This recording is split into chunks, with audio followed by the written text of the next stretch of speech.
नमस्कार दोस्तों, मेरा नाम है अंशुमन नायक और आप सभी का बहुत बहुत स्वागत है इंडियन डिफेंस न्यूज की डिफेंस टॉक सीरीज में, जहां पर हम रोज नए नए डिफेंस अपडेट्स के बारे में बात करते हैं। तो चलिए देर न करते हुए आज की वीडियो शुरू करते हैं।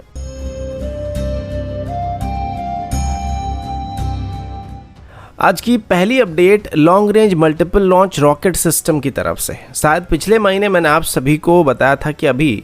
मल्टीपल लॉन्च रॉकेट सिस्टम की डेवलपमेंट में हमारे कई प्राइवेट सेक्टर कंपनी सामने आ चुके हैं, जो कि अभी डीआरडीओ को पीछे छोड़ के आगे निकलने लगे हैं। और अभी सोलर ग्रुप की तरफ से और एक और प्राइवेट सेक्टर कंपनी है जिसकी तरफ से 300 किलोमीटर के आसपास स्ट्राइक करने वाले मल्टीपल लॉन्च रॉकेट सिस्टम को डेवलप करने की कोशिश किया जा रहा है। इसके बाद अभी डीआरडीओ की तरफ से भी कुछ खबरें सामने आ रही है, जिसमें बताया जा रहा है कि अभी डीआरडीओ की तरफ से भी लॉन्ग रेंज स्ट्राइक करने वाले मल्टीपल लॉन्च रॉकेट सिस्टम को तैयार किया जा रहा है। वैसे पहले से इसके बारे में डीआरडीओ की तरफ से हिंट दिया गया था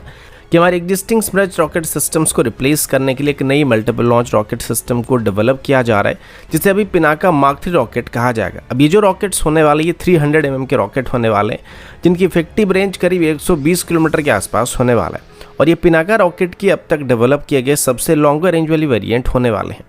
इनमें सॉलिड फ्यूल का इस्तेमाल किया जाएगा और इसमें अलग अलग कैटेगरी की वॉरेट को भी इंटीग्रेट करने का ऑप्शन रखा जाएगा। डीआरडीओ के मुताबिक ये फ्यूचर में भारत की तरफ से सेटअप किए जाने वाले रॉकेट फोर्स का मेन वेपन हो सकता है। और अभी इसकी दो अलग अलग वेरिएंट को भी डेवलप करने की कोशिश किया जा रहा है, जिसमें एक इसकी अनगाइडेड वेरिएंट होगा और दूसरा इसका गाइडेड वेरिएंट होने वाला है, जो कि बेहतर प्रिसीजन के साथ स्ट्राइक कर पाएगा।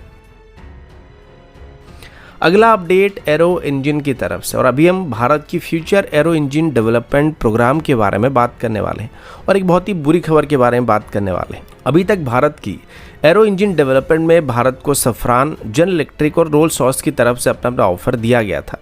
और इसमें से जो सबसे बढ़िया ऑफर था वो रोल्स रॉयस की तरफ से और सफ्रान की तरफ से दिया गया था, जिसमें भारत को इंजन के साथ साथ इसके इंटेलेक्चुअल प्रॉपर्टी, टीओटी और एक्सपोर्ट राइट्स भी मिल रहे थे। बाकी सफ्रान की तरफ से भी लगभग सेम ऑफर को भारत को दिया गया था, लेकिन अभी पिछले कुछ महीनों से ये डील थोड़ा फीका पड़ चुका है। और जनरल इलेक्ट्रिक की बात करें तो ये उस हद तक भारत को इंजन टेक्नोलॉजी को प्रोवाइड नहीं करने वाले और उल्टा ये डायरेक्टली भारत को अपनी इंजन को बेचने की कोशिश कर रहे हैं, जिस वजह से अभी भले हम हमारे एयरक्राफ्ट्स में जनरल इलेक्ट्रिक की इंजन का इस्तेमाल करने वाले, लेकिन फ्यूचर में हम इसको रिप्लेस करना चाहते हैं, जिस वजह से रोल्स रॉयस के साथ एक इंजन को को डेवलप करने का सबसे ज्यादा चांसेस बन रहा था। लेकिन अभी कुछ ऐसा हो रहा है जिससे भारत और रोल्स रॉयस के बीच होने वाली इस इंजन डील के ऊपर बहुत ही बड़ा नेगेटिव असर पड़ सकता है। आप सभी जानते हैं कि भारत की तरफ से बीएई सिस्टम की हॉक एयरक्राफ्ट को ट्रेनर के तौर पर इस्तेमाल किया जाता है और करीब 2003 के आसपास भारत और यूके के बीच एडवांस जेट ट्रेनर के लिए एक डील को फाइनल किया गया था। उसमें मिडिलमैन इन्वॉल्व होने की बात अभी सामने आई है, जिस वजह से रोल्स रॉयस के ऊपर अभी करप्शन का चार्जेस लगा दिया गया। और इसमें बताया जा रहा है कि इस डील को हासिल करने के लिए रोल्स रॉयस की तरफ से किसी मिडिलमैन को करीब 1 मिलियन पाउंड वहां पे दिया गया था। और अभी अगर रोल्स रॉयस के ऊपर लगाए गए सभी इल्जाम साबित हो जाता है और जो करप्शन चार्जेस वहां पे लगा गया था वो साबित हो जाता है, तो इसके बाद भारत की किसी भी गवर्नमेंट टेंडर में पार्टिसिपेट करने से रोल्स रॉयस को मिनिमम 5 साल के लिए बैन किया जा सकता है। और अगर ऐसा हुआ तो भारत के पास अभी सिर्फ सफ्रान और जनरल इलेक्ट्रिक के ऑफर ही बचे रहेंगे। वैसे हो सकता है इसके पीछे बहुत सारे पॉलिटिक्स चल रहा होगा या लॉबी चल रहा होगा, क्योंकि ये सभी एलिगेशन अगर लगने होते तो कई साल पहले लग जाने चाहिए थे, क्योंकि ये डील 2003 में फाइनल किया गया था। तो अभी जब हम हमारी फ्यूचर एरो इंजन को डेवलप करने के लिए किसी पार्टनर को सिलेक्ट करने वाले हैं और किसी पार्टनर को सिलेक्ट करने के इतने करीब आ चुके हैं, तो तभी ये सभी एलिगेशन उस ओरिजिनल इक्विपमेंट मैन्युफैक्चरर के ऊपर लगाना, जिसकी जीतने के चांसेस सबसे ज़्यादा बताया जा रहा था, तो ये बात कुछ हजम नहीं हो रहा है। और इसका भारत की इंडिजिनस इंजन डेवलपमेंट पर एक बहुत ही बड़ा असर भी या नेगेटिव असर भी पड़ने वाला है, जिस पर हम एक अलग ही वीडियो में बात कर सकते हैं। अगला अपडेट इंडियन आर्मी की तरफ से है। इंडियन आर्मी की तरफ से अभी अपनी एग्जिस्टिंग BMP-2 व्हीकल के लिए नए और modern anti tank guided missile को खरीदने का फैसला किया जा रहा है और इसके लिए एक फ्रेश टेंडर को फ्लोट किया जा रहा है। डिफेंस मिनिस्ट्री की तरफ से बताया जा रहा है कि इसके अंदर करीब 5000 एंटी टैंक गाइडेड मिसाइल को और करीब 500 के आसपास anti tank guided missile launcher को खरीदा जाने वाला है। इसके लिए अभी एक ओपन टेंडर को इशू किया जा रहा है, जिससे जो भी कंपनी इसमें पार्टिसिपेट करना चाहता है वो इंडियन आर्मी की जनरल स्टाफ क्वालिटेटिव रिक्वायरमेंट के हिसाब से अपने अपने प्रोडक्ट को ऑफर कर सकते हैं। और जिस भी वेंडर को अभी सिलेक्ट किया जाएगा उसे बस 3 साल के अंदर इन सभी सिस्टम को इंडियन आर्मी को डिलीवर करना पड़ेगा। अभी जितने भी एंटी टैंक गाइडेड मिसाइल और इनकी लॉन्चर को खरीदा जाएगा,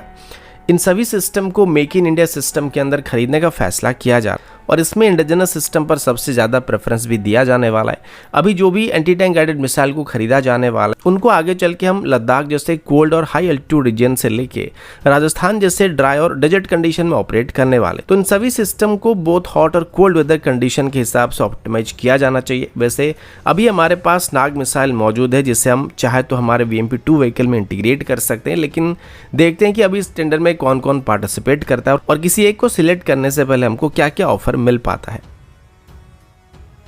अगला अपडेट भी एंटी टैंक गाइडेड मिसाइल को लेकर, और अभी हम इंडियन आर्मी की existing anti tank guided missile के बारे में बात करने वाले हैं,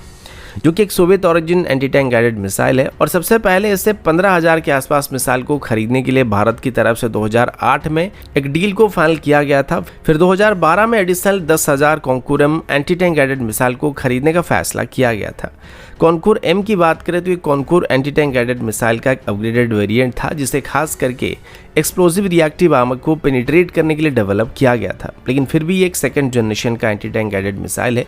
लेकिन अभी भारत की तरफ से इंडिजिनसली इन सिस्टम को अपग्रेड करने का फैसला किया गया था। भारत की बेंगलुरु बेस्ड एक कंपनी टॉनबो इमेजिंग, जो कि आमतौर पर अलग अलग तरह की स्कोप्स, इंफ्रारेड सेंसर और इमेजिंग डिवाइस को बनाती है, उनकी तरफ से अभी इंडियन आर्मी की सभी एग्जिस्टिंग कॉन्कूर-M मिसाइल को अपग्रेड करने का दावा किया गया है। अब एंटी टैंक गाइडेड मिसाइल की जो वॉरेट सेक्शन होता है वो इतना ज़्यादा मायने नहीं रखता है। ये डैमेज जरूर पहुंचा सकते हैं, लेकिन 2009 से लेकर 2023 के बीच इंफ्रारेड और इमेजिंग सिस्टम काफ़ी ज़्यादा एडवांस हो चुके, और साथ ही जो पुराने यानी कि 2000 के आसपास के इंफ्रारेड सिस्टम था उसको काउंटर करने के लिए भी multiple counter measure system market में आ चुके हैं, जिस वजह से जो पुराने एंटी टैंक गाइडेड मिसाइल है भले ही इनके पास वॉरेट और अच्छी खासी पेनिट्रेटिंग पावर मौजूद होगा, लेकिन ये अब उतना एक्यूरेटली अपनी टारगेट को हिट नहीं कर सकते और दुश्मन की काउंटर मेजर सिस्टम से धोखा खा सकते हैं। जिस वजह से टॉनबो इमेजिंग की तरफ से अभी इन सभी मिसाइल की जो सीकर है या इंफ्रारेड सीकर है, जो कि normal anti tank guided missile को अपने टारगेट को पहचानने में मदद करता है, उनको अभी अपग्रेड कर दिया गया। इसके लिए टॉनबो इमेजिंग की तरफ से अपनी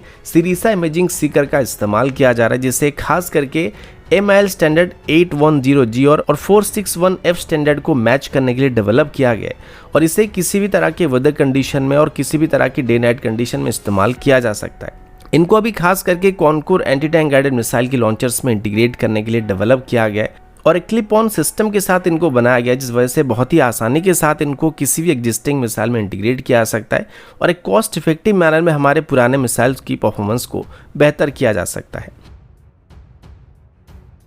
अगला अपडेट भारत और श्रीलंका की तरफ से है। अब श्रीलंका भले ही भारत के काफ़ी करीब है और इंडियन ओशन रीजन में मौजूद किसी भी दूसरे पड़ोसी देश के मुकाबले श्रीलंका भारत का सबसे करीबी देश है, लेकिन पिछले कई सालों से श्रीलंका में चाइनीज इन्फ्लुएंस काफ़ी बढ़ चुका है और चाइना धीरे धीरे श्रीलंका के डिफेंस सेक्टर में भी काफ़ी हद तक घुसने की कोशिश कर रहा है। नॉर्मली श्रीलंका की मिलिट्री की तरफ जिन असॉल्ट राइफल का इस्तेमाल किया जाता है वो भी एक चाइनीज ऑरिजिन राइफल है, लेकिन फिलहाल अभी ये पता चला है कि श्रीलंका और भारत की तरफ से अभी जॉइंटली श्रीलंका में एक एमुनिशन फैक्ट्री को सेटअप करने का प्लान किया जा रहा है। इससे पहले श्रीलंका की तरफ से और कई देशों के साथ भी इसको लेकर बातचीत किया जा चुका है, लेकिन अभी रिसेंटली श्रीलंका के डिफेंस मिनिस्टर की तरफ से बात बताया गया था कि वो अभी भारत के साथ मिलकर एक एमुनिशन फैक्ट्री को श्रीलंका में एस्टेब्लिश करना चाहते हैं, क्योंकि वर्तमान श्रीलंका में कोई भी इंडिजिनस एमुनिशन फैक्ट्री मौजूद नहीं है और वो ज़्यादातर अभी चाइनीज सिस्टम का इस्तेमाल कर रहे हैं। अब जाहिर सी बात है कि उनका स्टैंडर्ड इशू राइफल जो है वो चाइनीज ऑरिजिन से है, तो एमुनिशन भी चाइनीज ऑरिजिन से ही होने वाला है। लेकिन भारत के पास अभी एक अच्छा मौका है जहां पर श्रीलंका की स्मॉल आर्म इंडस्ट्री में भारत एंटर कर सकता है,